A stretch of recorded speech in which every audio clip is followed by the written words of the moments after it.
behavioral change and knowing how to meet people where they are and then nudging them is an art. We all know I should sleep well, eat well, don't drink, don't smoke. We know intellectually, but given what life does to us, sometimes we kind of fall back. All the and time. We need to pick all back the up. time. I mean, this is just who we are. Have you been looking at our roadmap? Because that's exactly where we're going. We're doing a goal-based driven, program-specific, tailored for you.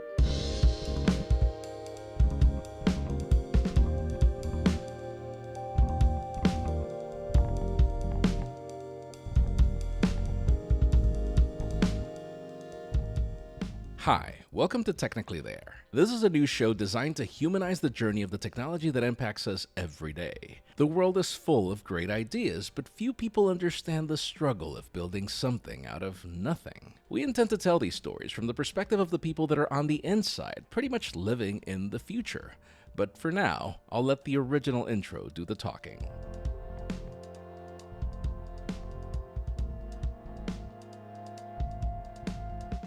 Josh, Hi, May. where are we? We are actually in the Spotify studios doing our first episode. Full circle. 100%. This has been, what, 8 months in the making? Yes, it has. It's 8 months in the making, 2 recordings for this first episode. Which is not even the raw recordings that we've done. Yeah, exactly.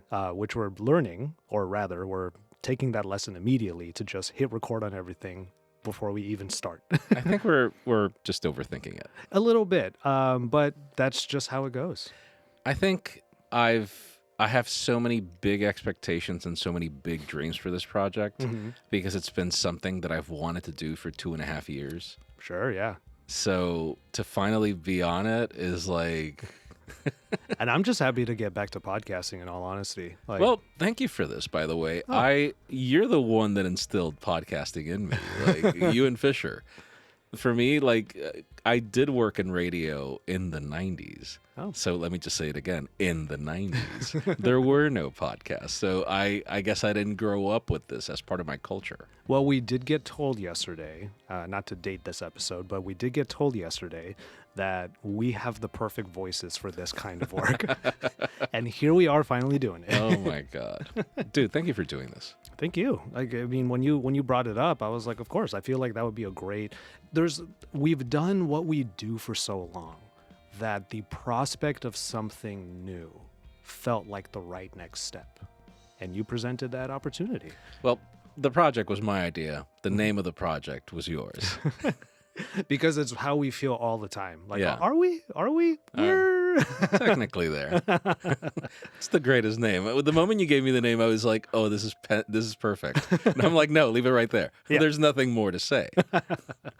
Well, speaking of being technically there, I think that is where we are now.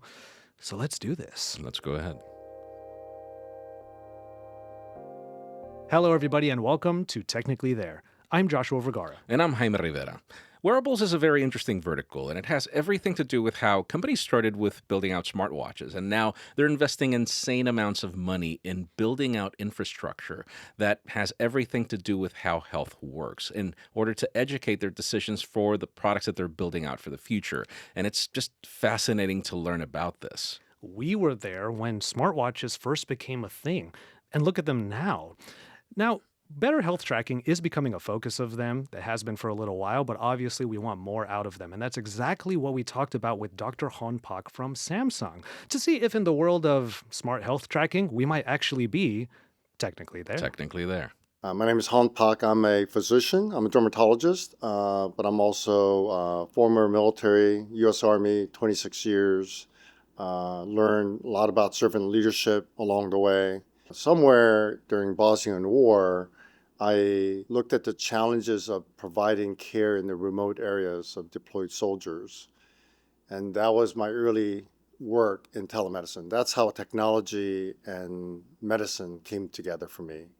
And that journey really focused on represented my first third of my work journey, that is about access to care. That there were people in the U.S., in the military, around the world that did not have the same access to the care that was needed. And so I really was in telemedicine, served as the on the board and became the president, and did my research in teledermatology specifically to advance the cause around how do I connect people to the right resources when the needs are there. So with that, I decided that I was going to get on that bandwagon, and there was a technology play that I could contribute. So I joined 3M as a chief medical officer, hoping and pushing what they call groupers or classifiers, software that essentially help look at risk of certain populations so that you can measure value. That's what I was doing. And so I'm now in my third part of the journey. So I joined Samsung. It's been about 5 years. I joined because out of arrogance, actually, out of disappointment in the healthcare system, and then the arrogance to think that I could do more. What I mean by that is, if I, as a physician, having been in the healthcare system, what I realized is, one, that the system was so entrenched. There were system issues, structural anomalies that prevented itself to heal in the value-based care journey. Everyone knows what the problems are. It's not quite correcting itself. So I got frustrated at the speed of change. So I'm here. I've been here 5 years. And in the last 3 years, what I learned, I ate little humble pie. And what I mean by that is, yes, the last mile is very important because as a physician, I can say, please, Mrs. Jones, this is your diagnosis. Please take this medication. I want you to exercise, eat right, blah, blah, blah. Well, it turns out I own 30% of the outcome. The 70% is owned by the actual patient, whether they choose to take the medication, whether they choose to exercise and eat right. That made me realize that there's a lot to do on the disruption on the last mile, where the patient decides to do X or Y. And so I come to Samsung Electronics, and then I realized something little different. Meaning, yes, that's true, but it happens in the context of a relationship with providers. And so I think what I'm doing now is to really think about our strategy at home and how we're going to provide care in the home. And how do we help people to build capacity to care for themselves and care for others around them. And in doing so, what I realize is that I can give them all the tools, AI, sensors, what have you. I can throw everything at them, but if I don't keep a relationship with their doctors and their loved ones, that I'm not going to succeed. And so part of this journey has been an amazing journey of learning, humility. It's really about using technology to make best versions of ourselves. So this whole situation of us talking to Dr. Hon Pak was part of the Unpacked event earlier this year. It was during that time, and actually the very morning of this conversation, I saw him for the first time on a panel talking about the role of AI in health tracking. I get why this conversation needs to happen, and also with Dr. Pak, but why did you really want to have Dr. Hon Pak on this show? So actually, when we started having this idea for this program, it was after Galaxy Unpacked last year, when they teased the Galaxy Ring. They then invited us to this like secret one-on-one where we were able to see the Galaxy Ring months before it was done. We got to try it out. But the demo was given by Dr. Pak, and it was more than just a Galaxy Ring. It was about what the company had invested in health. And it was the first time that I heard that one company had a physician on staff, that the decisions were made by physicians, and it just really spun off the rabbit hole of me wanting to understand everything, because it wasn't just the ring. It was their health metrics and how Samsung Health works, how they've been building it out, and how they're not even close to where they want to be. Now, Josh, I have made so many videos on social media, on YouTube, comparing the accuracy of wearables. Like, that is a thing for me. I care which watch is doing the better calorie count, particularly because when I run Maffetone. So I care about where my heart rate zone is as I'm running. If I'm doing easy runs, I need to stay in blue or in green. And for me, this conversation with Dr. Pak made it really fascinating to learn that once you try to compare them to medical grade products, it's an entirely different conversation, mainly because they're by design different, and therefore not necessarily one better than the other, just different. Yeah, it was a bit of a revelation to hear that part, that we shouldn't be looking at our health tracking wearables as accurate as medical devices. It was kind of a fallacy, actually, to kind of think of them that way. However, I do agree with that assessment because I actually use what is kind of considered a medical grade device in the Dexcom CGM, continuous glucose monitor, the G7 in particular. I know that the reading I get every 5 minutes may not be totally accurate to what my actual blood glucose reading is, but it's giving me an idea, the trend of what my blood sugar is actually doing. And that's really what I have to act upon. And I guess that's exactly what all these wearables are trying to do as well. Do you ever fall into the trap of wanting the exact number, though? I do, but it's mainly because how else would you know which one is better than the other? Sure. Each company is doing or approaching health differently. They have different physicians, different facilities, different testing, different algorithms. And so you want to know which company is doing the better job in Right. the end, because whether you like it or not, like if I'm training Maffetone for a marathon, I want to know which watch is doing the best job at telling me exactly where I am. And not every company does a good job at this. So the journey, we've been on this journey, Samsung Health, for about 13 years. Started as very basic step counts, right? Very basic tracking, food logging, some basic things. And it's now evolved with the introduction of the smartwatches and the sensors that have matured now that are doing everything from arrhythmia detection that's FDA approved to sleep apnea that's FDA approved, right? So we've come a long way in terms of sensors becoming more medical grade like. And I think the whole industry is moving that direction. I think you're seeing graying of medical devices and consumer devices, and it's beginning to blur. In terms of your question about accuracy, I would say that you can't do a head-to-head comparison because think about an MRI. You don't go to an MRI center and say, oh, I'm going to just move around. Whatever the device measures, you should, right? No one does that. Exactly. But with a wearable, it's different because you can't tell them to sit still. So it's really interesting if you begin to think about it because people typically ask this question, like, how good are you on a medical device? So if you kept the same control environment, depending on which sensor, it can get pretty close. But obviously, we're not medical grade in all of our measures. Don't get me wrong. Nor are we trying to do a one snapshot of the most accurate for that time of N. What we're trying to do is series of N and see what the trending is, right? So it's a different use case. But also you have to do it in the context of people not wearing it quite tight enough, people doing weird things that you don't even expect to do with their wearables. It is in that construct that you begin to try to optimize, again, not trying to achieve medical grade right now, but to do it in a way that begins to show context. Because I think this is what's important. When you go to the physicians, when you go to the clinics, you get a snap, right, in time, and you measure that, and then doctors then use that as a way to extrapolate, and therefore you are okay, you're not okay, and make changes. And the person didn't move at all, which is exactly. Right. But in the home setting is the 99% of the context, right? Someone comes into the clinic, I rarely ask them like, oh, did you sleep okay and whatever, because I don't have time. I'm just saying, what's the chief complaint, Yeah. right? And yet there's a whole bunch of context that's relevant to that. So this morning we talked about the Vitals Plus, which is today's vitals are respiratory rate, heart rate, blood pressure, right, weight, things of temperature. But what if you knew the other four pillars?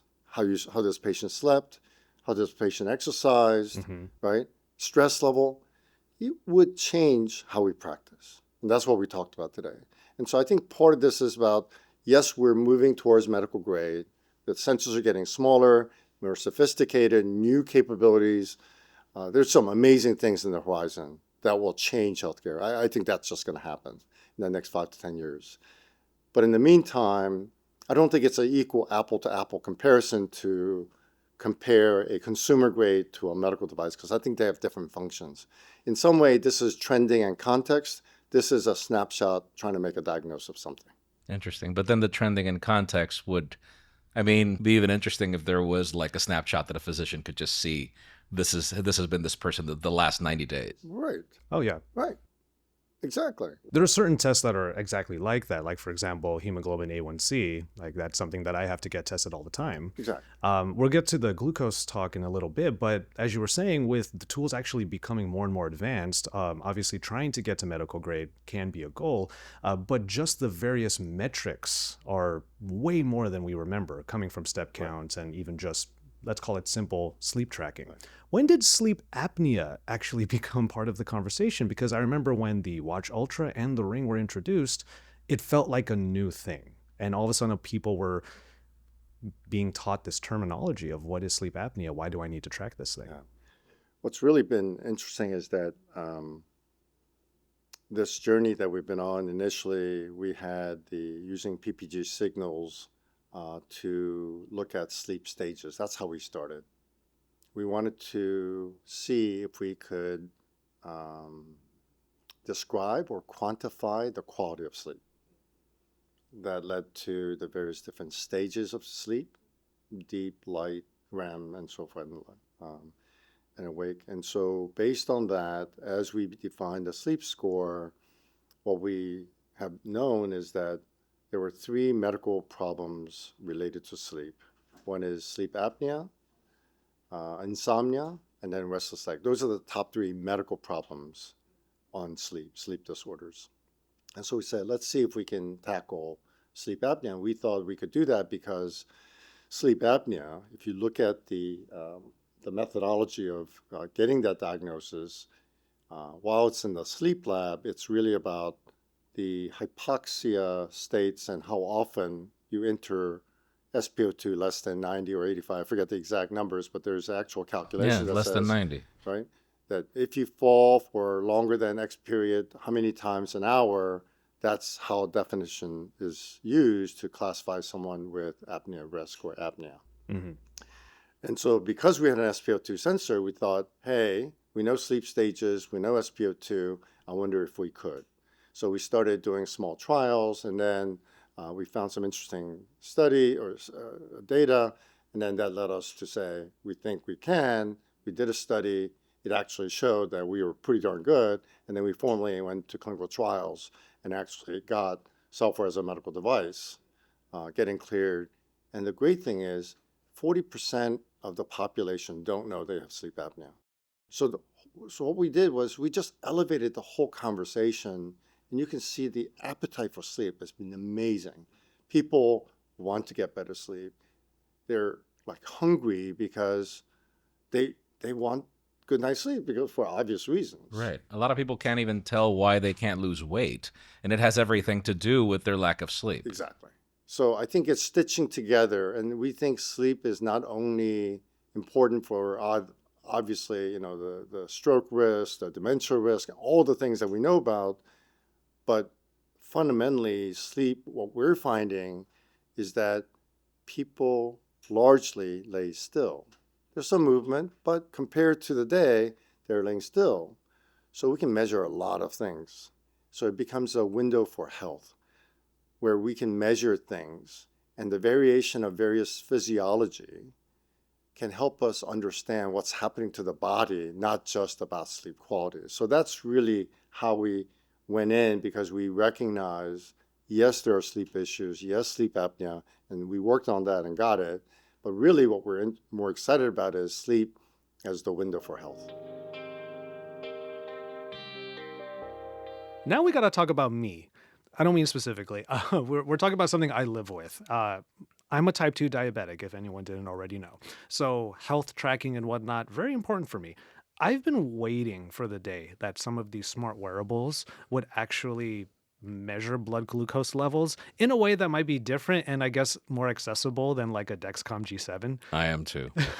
Because you literally had a situation. Oh my God. I went to the launch event of Stelo, which is their consumer grade product. Yeah. And so here I am unboxing it and just getting ready. And I'm like, oh, this is going to be great because if it provides all these metrics, I don't necessarily need to use it.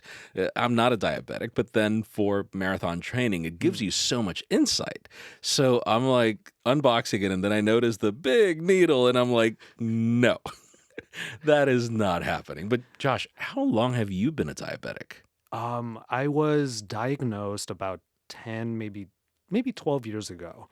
And I remember the story of actually getting diagnosed. It was actually because when I was editing a video for Android Authority, I actually felt some strain behind my eyes, or just like Really? in my eyes, maybe right behind it. That was kind of where I felt it. I told my mom, who has been a type 2 diabetic since having me, that should have been a sign.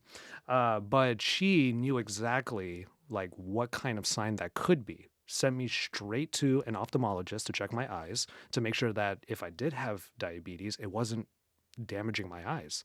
They said it was fine, but you should go get a blood test done. That blood test told me everything I needed to know. I Wow, dude. was I was very far from the range I was supposed to be in. Wow, dude. And so you've been dealing with those needles since. Well, with the Dexcom, for the record, they don't actually hurt. Let me just put that out there. Okay, okay. But I have been using them for a little while. But aside from that, we had other methodologies that people use, like finger pricking. Yes. That one actually does sting a little bit. Yes. So I totally get where you're coming from there. So, you're probably not going to be as satisfied with the answer because there's only so much that Sure. I can reveal at this point. And, to be honest, we're probably talking about, 5 years in the horizon. But we have taken very concrete steps to evolve a technology that we know works. And we're trying to miniaturize this technology that is based on spectroscopy. Okay? That's probably what I can say. So the technology works. How we miniaturize it, I think, is what everyone's working on right now. So we're pretty excited at the stage right now. We're doing some design work and so forth. And so we think this is going to be a game changer, as I said, because I think not only will we be able to show real time what's happening to glucose, but in the context of other data we're measuring and then begin to show the relationship and using AI to then coach you without you having to figure out that, oh, this plus this is this. Like, how many people are going to really realistically do that? Yeah. Right. I think we need to simplify this, take all the various datas, and then try to make meaningful, integrated insights so that we don't say, oh, for sleep, do this to optimize, and then for exercise, do this. Something like that's not how life works. Like you're a whole being, and so we need to figure out an insight that brings it all together. And I think CGM, obviously, diabetes and managing that and keeping glucose under control, obviously, is something that is going to revolutionize health.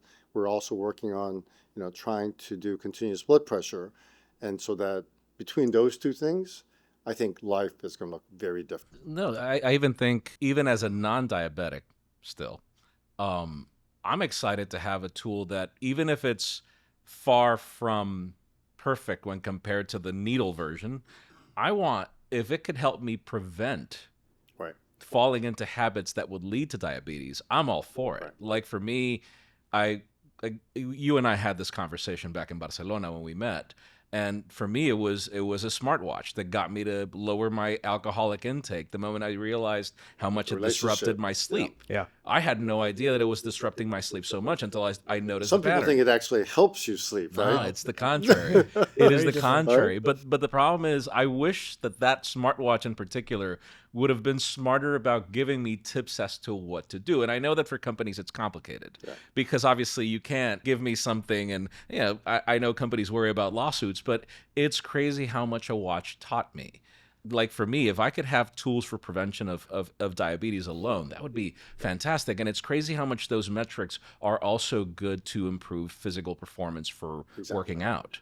So stand by. We're working on next generation of AI insights that begins to do that. And so as not only the sensors evolve, our AI capabilities are evolving very quickly. And so I think to your point, I think we want to move away from, hey, here's the glucose data to Exactly. here's the insight, here's the actions you should take Right. for you and know in your context of the moments that you need help and nudge you, right? Right, and we're all in different stages. Like I'm training for half marathons or marathons, not throughout the year. It happens at specific portions. I'm not going to train in the summer. I'm just not going to. But like I would like to be able to tell Samsung Health, for example, I'm currently training for something, and for everything to tailor itself to take For that me goal. for that goal. Yep. But then if I'm not training for something, it's like, you know what, let's lay Exactly. low. And so give me insights based Exactly. on sustaining Have you been that. looking at our roadmap? Because that's exactly where we're going. We're doing a goal-based driven, program-specific, tailored for you. That's where we're headed. So when you and I met back in Barcelona, a lot of the conversation was about energy score. Yep. It didn't exist at the time. It was still a project that was coming up. And it was probably one of my biggest complaints, not just of Samsung, it was of all other companies that were just not competing in giving us that extra insight into not necessarily how you should feel, but how everything that you do contributes to that particular score. And, in addition to that, you also gave us the Galaxy Ring, which, by the way, one of the major reasons why I use it is because it's really not uncomfortable compared to everything else. It just becomes effortless. And now I totally understand your point at the time, but in retrospect now, after using it, where it's like, it's so light, you forget that you're wearing it. And then I can have all this information without having to put up with a watch. After all this time, what have you learned from the usage of the Galaxy Ring and consumer behavior? A lot. And we continue to learn. I think that's probably the most important point. You made a couple points that I think it's worth doubling down on. One is the question of why aren't people, like if there's so much value, why aren't more people tracking using wearables? And the truth is, yes, there's value that we have to create and more we can do. But part of it is just simplicity and style. And people just want to wear something that's cool. And it happens to measure some amazing things. If we say it's a medical thing that looks ugly and you have to wear it and it's bulky, right? So part of this is about meeting people's needs and to forget that it's there, right? So I think that's an important point. The other thing we learned is that we can get very precise in our numbers, in our devices to be accurate. But the other thing that we were not that good at as we went through the energy score was that behavioral change and knowing how to meet people where they are and then nudging them is an art. We have learned that and we're evolving that portion. So we're using large language models to really set the right tone for the right person, to do it in a way at the right window. Because the problem with behavior change, which is ultimately what we're trying, like we all know I should sleep well, eat well, don't drink, don't smoke. Like we know intellectually, but given what life does to us, sometimes we kind of fall back. Exactly. Yeah. All And the then we time. need to Yeah, pick yeah, all back the up. I time. mean, this is just who we are. And so it's about, can the devices know that context and know when to give you a little slack, know when to push you, know when the goals are, right? So it's really learning the art of context and the person. The hyper-personalization that is now beginning to happen because of AI and big data is now allowing us to take the 4 Vs, the volume of data, the variety of data, the velocity of data, veracity of data, and then bringing value. And so to me, the technology now is here to take all of that and then do a gentle nudge, because you need a softer side. You say, go do this today. You're competing, right? So everyone's different in how we respond. And it's like parenting, like know your kids. And for each child, you do little different things because you know their behavior is different and they respond different. But this is so interesting because the problem I feel is that everything is packaged the same way in smartphones through notifications. And because it's very hard to control all the notifications we get, it becomes just another annoyance. And so, yes, I like the idea of the nudge. I'm curious as to how you're going to approach these kinds of notifications differently. Like, it's crazy. You launch an application on any Android phone and you just start getting like nudges and tips, and it becomes annoying. I'm like, I just want to use Absolutely. it. Yep. In the end, I would say if the journey is for you to create an AI agent that intends to truly assist me and not have me worry about what tool I'm using, that would be the frontier where it's borderline only. The only thing it's missing is for it to serve me coffee. And that's exactly where I want it to go. So I think that's the art that we are figuring out, and everyone is trying to figure out. There are multiple ways that can be done through prioritization of different nudges that need to be contextualized in the moment of the person when they're ready or not. So energy score, we do it in the context of the morning because you wake up and you want to get ready. And so it just, bang, it helps you kind of plan, right? At night, you need something a little different, right? You need to kind of reflect and see what happened and give you options to have good sleep habits as you prepare to sleep. And then in the middle is where stuff happens. And so it's contextual. So when you finish your exercise, it says, great job. Here's your thing. You can compare it to last week. You're achieving, like, I think it has to be contextualized, and we're finding those windows. And I think that's what's important is, can we find those windows when it is appropriate for us to send a nudge out instead of just randomly sending you a nudge and now we're competing with just noise, or it becomes noise. And so we don't have the answer yet, but we're figuring out.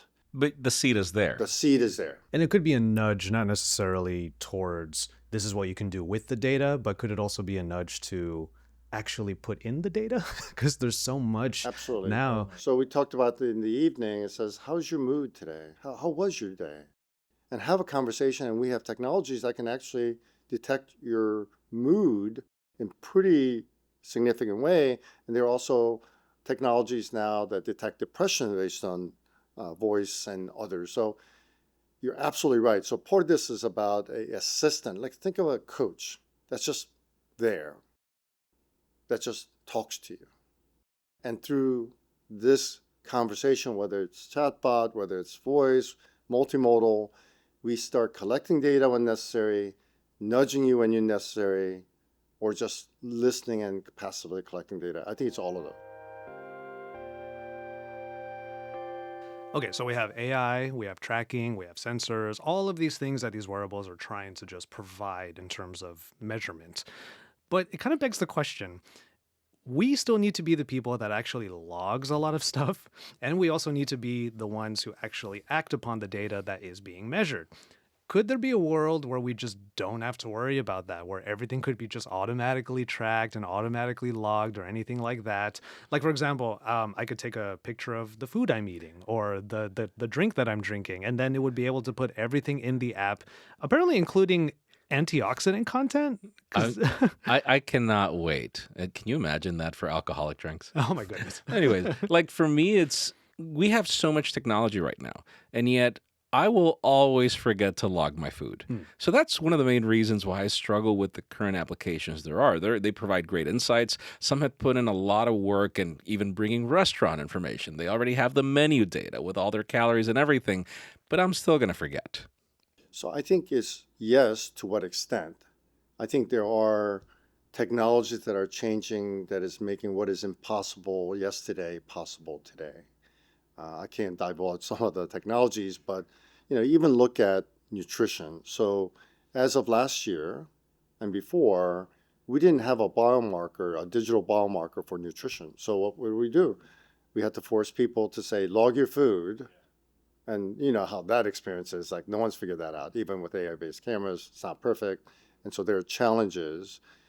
And so the antioxidant index was a phenomenal start because that was our first digital biomarker in nutrition.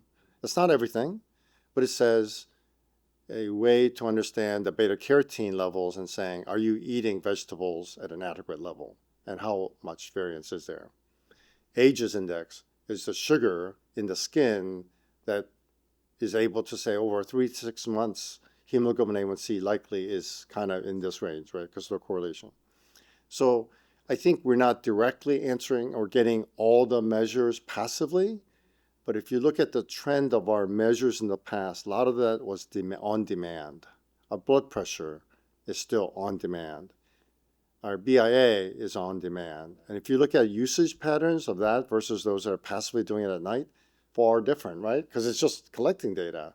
And so our goal is to move as much to passive monitoring that doesn't require people to think about it even, and then deliver it in a meaningful way at the right time. That's the goal. Technology is going to help solve things over time. Well, but that's interesting. I mean, if you're working on a glucose monitor, Yep.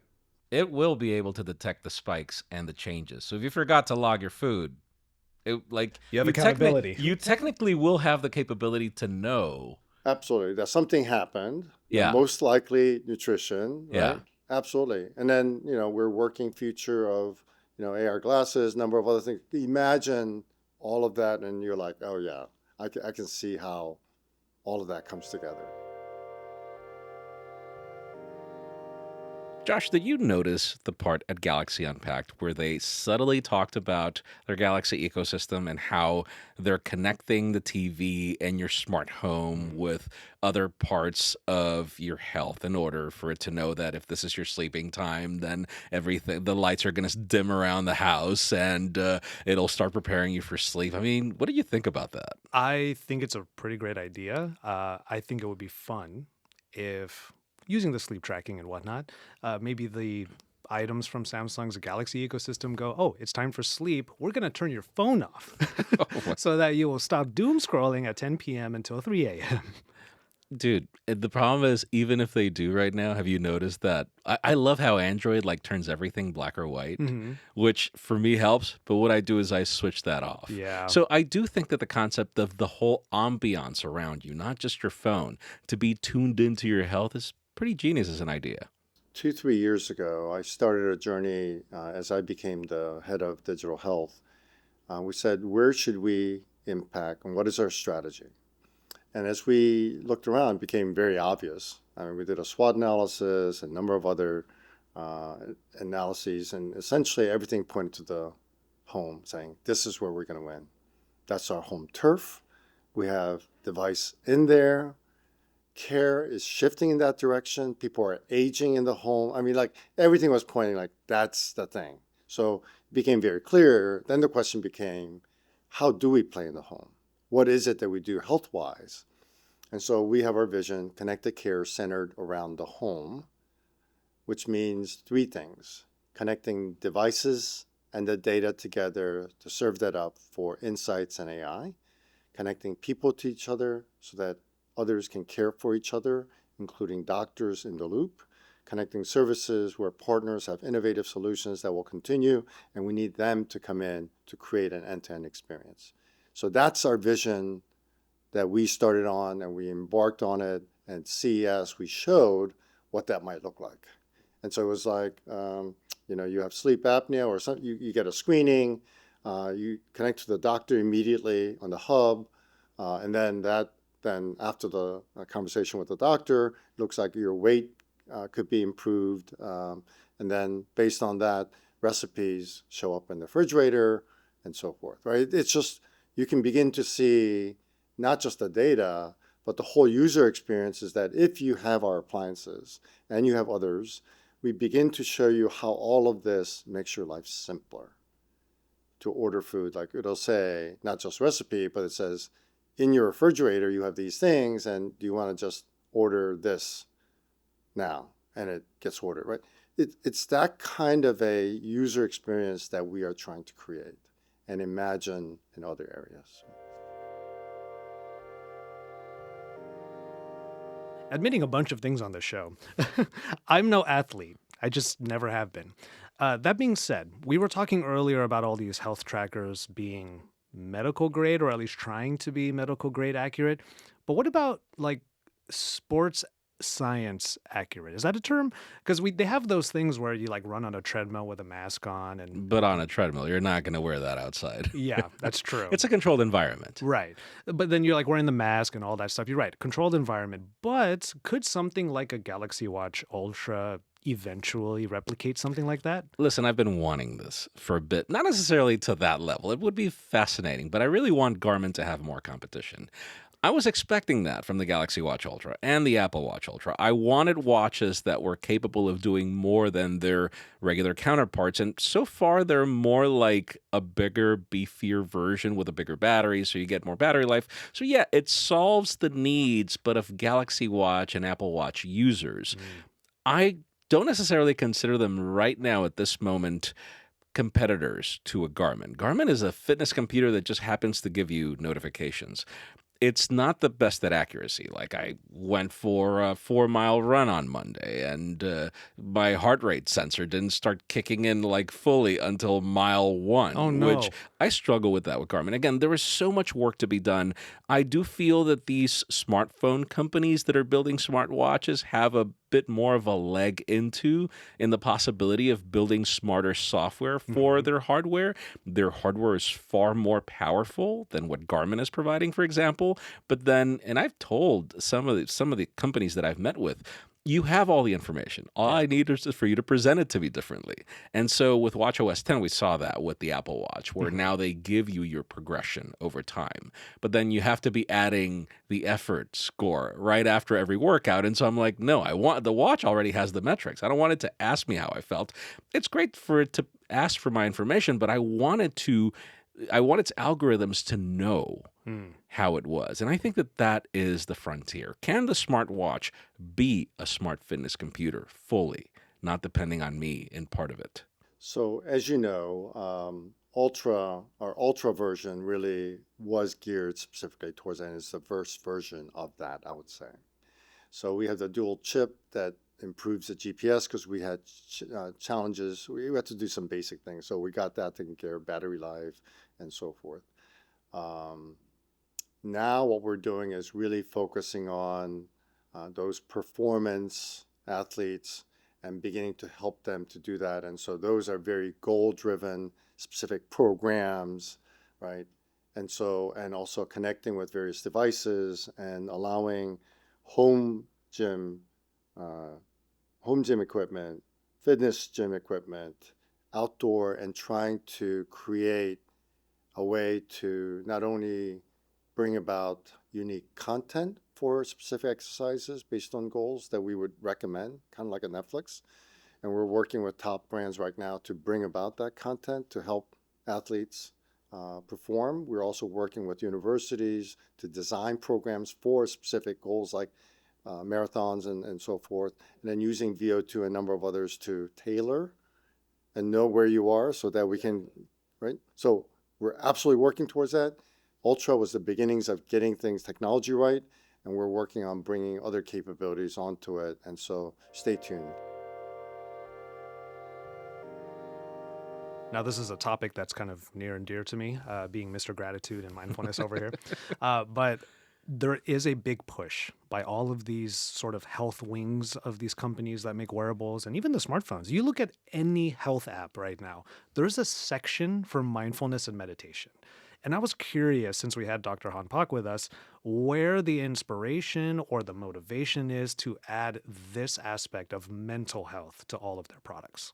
I actually like that tech companies are putting an effort into that. I mean, it's such an irony that, our most important tool right now, which is our smartphone, is actually our biggest distractor.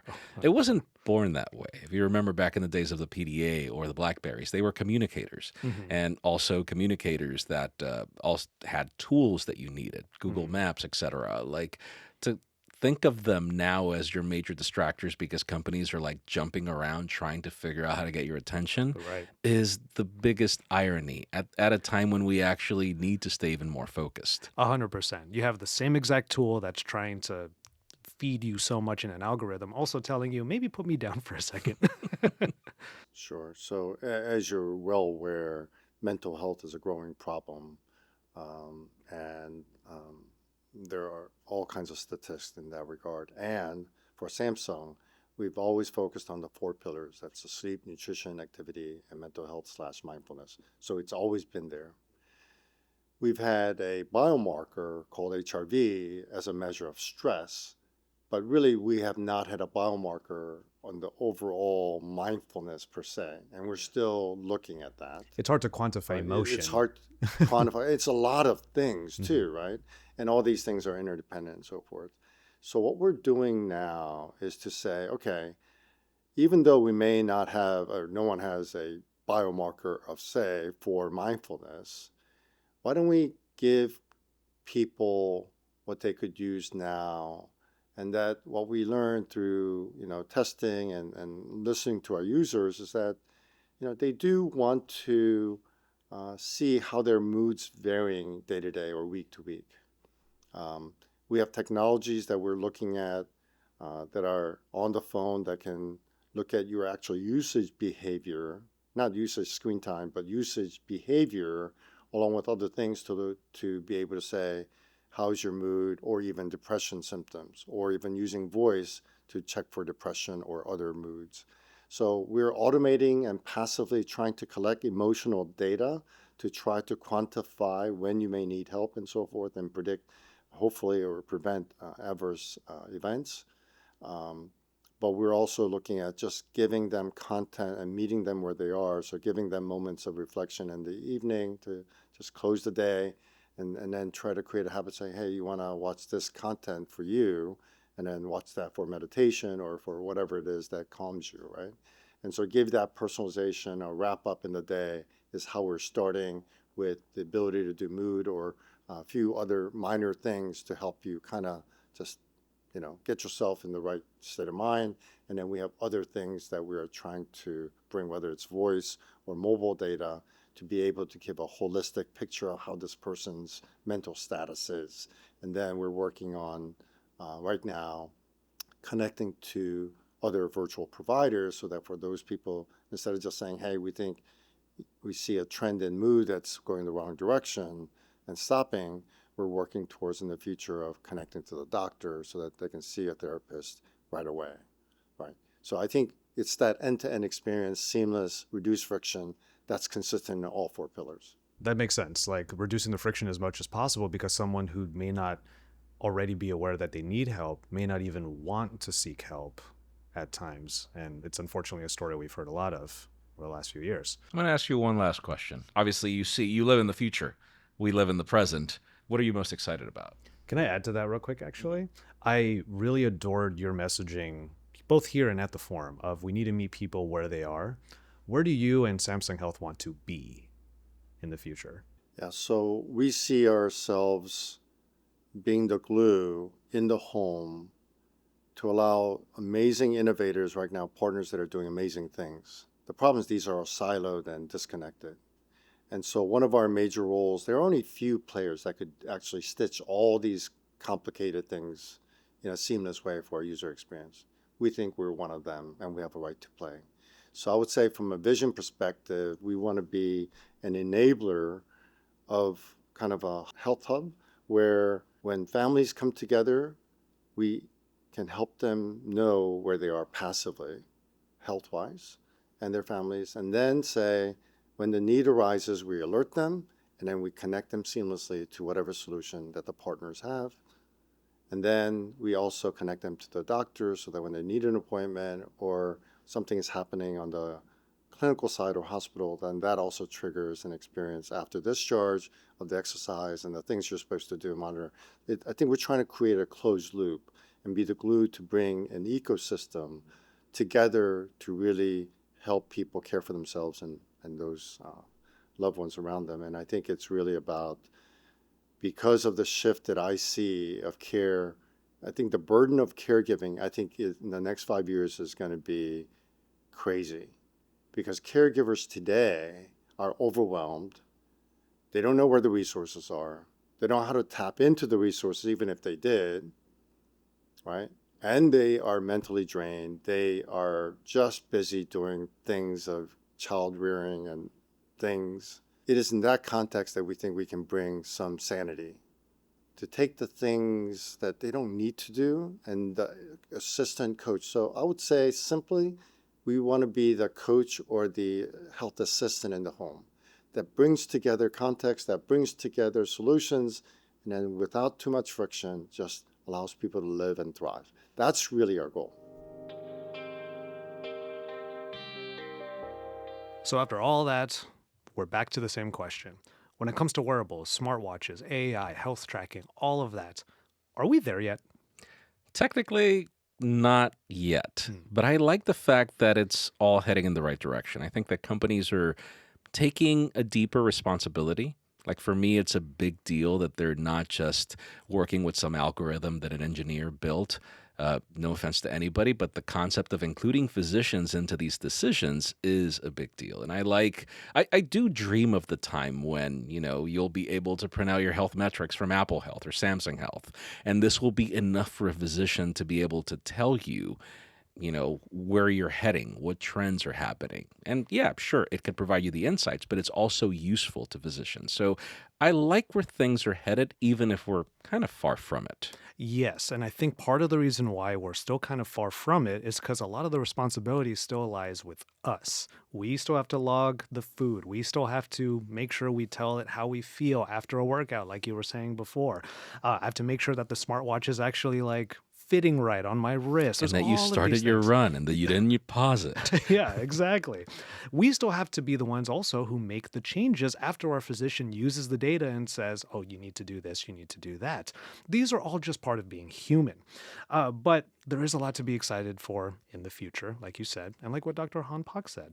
But one thing that I will take away from our conversation with Dr. Pak is that everything we already have in all these technologies, from this watch on my wrist to the smartphone in my pocket to the ring on my finger, there's so much that they can already do. And that just means that there's so much that they can do in the future. So I guess with all of that said, with a little bit of creativity, we could find ourselves technically there. Technically there. How do you feel about our first episode? I think this was a bit intimidating. Even when I worked at a radio station in 1996, it did not look anything like this. There's a lot. I think that there's a lot of the obvious imposter syndrome that everybody deals with. Sure. Because a lot of these topics are made by people that I love how Steve Jobs would say that you get to realize that everything in the world is built by people that are no smarter than you. I'm like, no, these people are.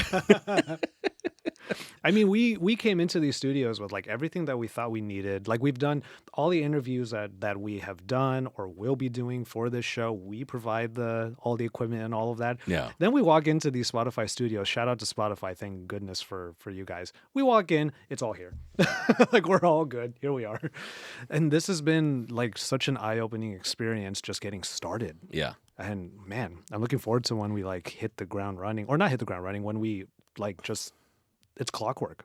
It is clockwork. It requires a lot of planning. And so, like, for me, the hardest part is to think of all the videos we need to produce, all the launches that are happening, all the travel that we have to do. Yeah. And that's what I was struggling with. Like, I'm in Arizona next week. Then afterwards, you're going to Singapore. After that, you're going to Stockholm.